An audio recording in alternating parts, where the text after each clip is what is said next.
Bom, pessoal, só para finalizar então essa primeira parte mais teórica, gostaria de conversar um pouquinho com vocês sobre os institutos da boa-fé e da probidade, tá?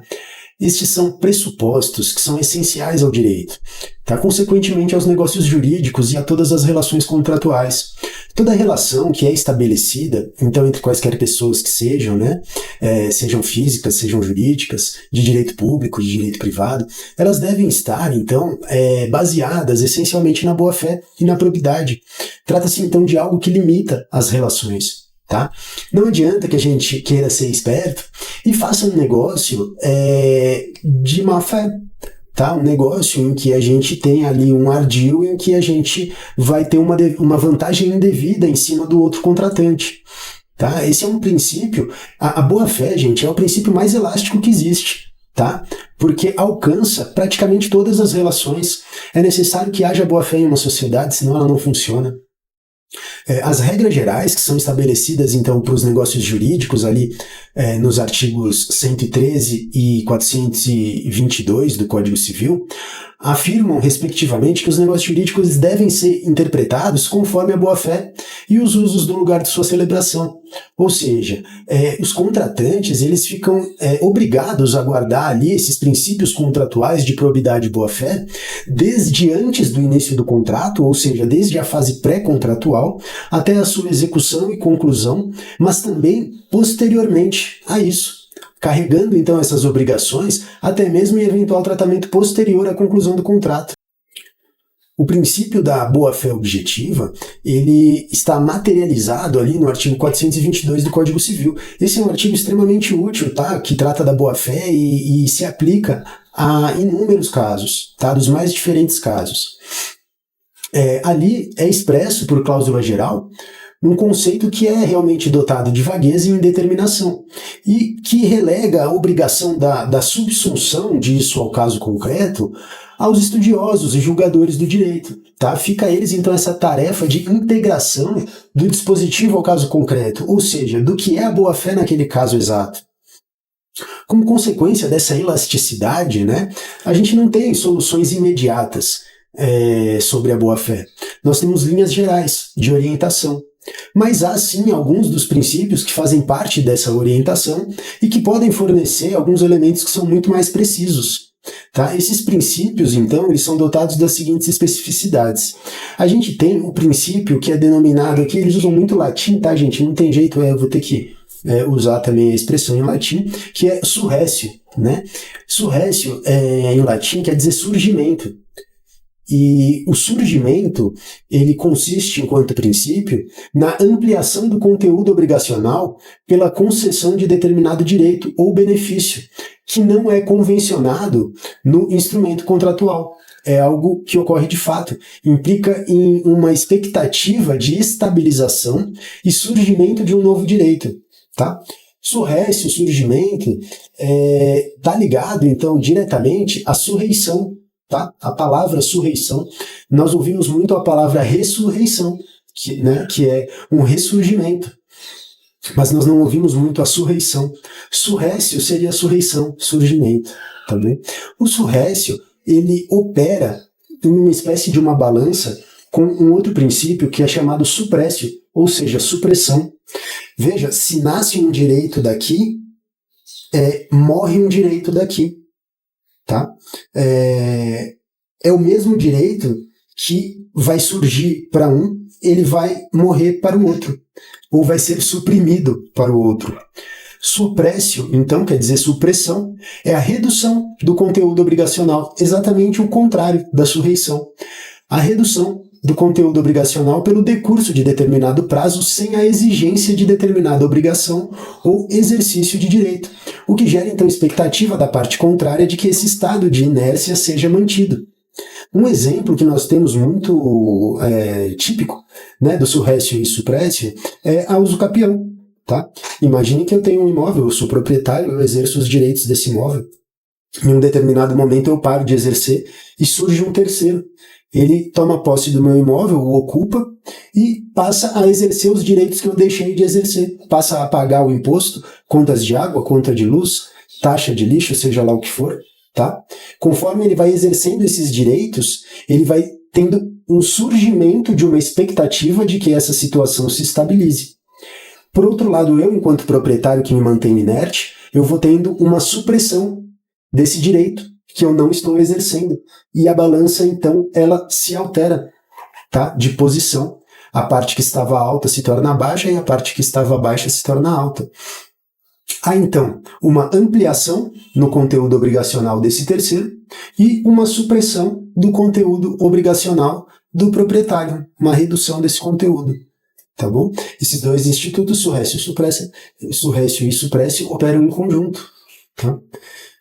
Um outro instituto que nós temos aqui, que tem um nome bem interessante, bem curioso, é Tu quoque Brutus filii. O que isso quer dizer? A tradução, né? Você também, ou até tu, Brutus, meu filho. E essa expressão, ela tem origem em uma frase muito célebre, atribuída a Júlio César, ao ser traído por seu filho adotivo Marcus Brutus, na obra de Shakespeare. Né? Essa frase, que é Tu quoque Brutus filii, significa você também, Brutus, meu filho, né? Até você me traiu. E trata-se de um pressuposto de que alguém que descumpre parte de um contrato não tem o direito de exigir a contraprestação em sua integralidade. Ou seja, se eu celebrei um contrato com determinada pessoa em que eu tinha a obrigação de fazer algo mediante pagamento e eu não fiz completamente esse ato, eu realizei esse ato parcialmente, eu não tenho o direito de cobrar o valor integral que eu havia celebrado em contrato. Tá bom? A ideia básica aqui desse instituto é de que atenta contra a boa-fé aquele comportamento que é contraditório com o anterior, com aquele que foi avançado, né? E que resulte, então, em um desequilíbrio entre os contratantes. Observe, então, que a boa-fé objetiva, ela atua aqui como guardiã de uma essência contratual. Impede, então, que o contratante que descumpriu uma norma legal ou contratual venha a exigir do outro que, ao contrário de si, cumpra aquele contrato integralmente. Tá? Um outro princípio da boa-fé é muito parecido com esse, tá? No Tu quoque, a gente viu que é algo parcial, tá?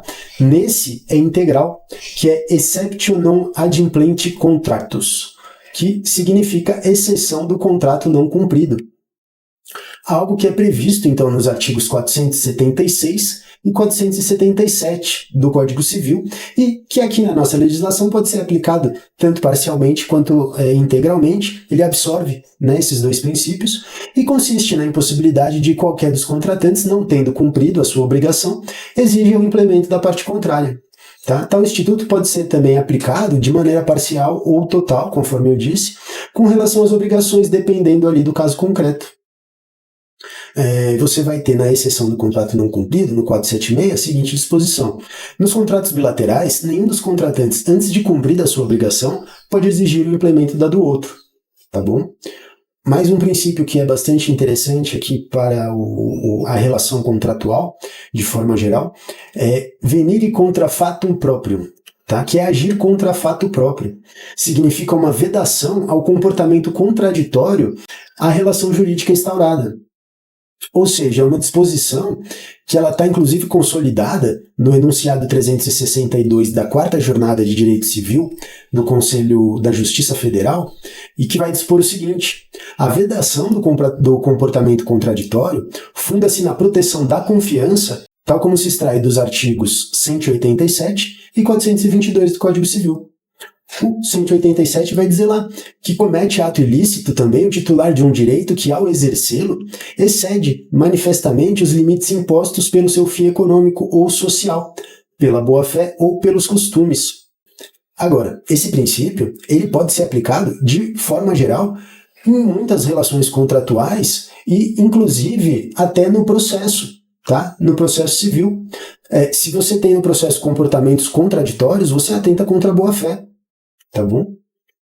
Mais um dos princípios, exceptio doli, ou seja, a exceção de dolo, consiste na escusa do cumprimento, ou seja, no perdão do cumprimento, na prerrogativa de não cumprir, tá? No perdão pelo não cumprimento da obrigação por uma das partes, quando se constata que a intenção da parte contrária é de lhe prejudicar com determinada cláusula, disposição contratual ou situação fática que é incompatível com a probidade e boa-fé contratuais. Ou seja, alguém me faz um contrato ali com uma pegadinha. Algo vai acontecer ali em que ele vai ter uma vantagem desproporcional à minha. Tendo em vista isso, eu deixo de cumprir a minha parte do contrato, tá bom? E eu tenho um perdão por isso. Por quê? Eu não estou errado em descumprir o meu contrato, vez que o contrato foi elaborado exatamente para me prejudicar. Na hora em que eu assinei, eu não percebi, mas depois eu percebi, então eu não cumpri a minha parte. Vai nos dizer, então, o artigo 145 ali do Código Civil, que os negócios jurídicos eles são anuláveis por dolo, quando este dolo for a sua causa. Ou seja, o negócio jurídico ele foi celebrado ali com má fé, com a intenção de prejudicar. Tá? Da mesma forma, o artigo 148 vai nos dizer ali que o negócio jurídico ele também pode ser anulado por dolo de terceiro, se a parte em vantagem tiver conhecimento do fato ou dever de conhecimento deste dolo de terceiro. Desta forma, se há uma situação que envolve um terceiro e que tem a capacidade de prejudicar o negócio que eu estou celebrando com a parte contrária, e a parte contrária ou tem conhecimento ou deveria ter conhecimento de que esse terceiro pode prejudicar a nossa relação, ele está indiretamente, o contrato está indiretamente viciado por esse dolo do terceiro. Tá?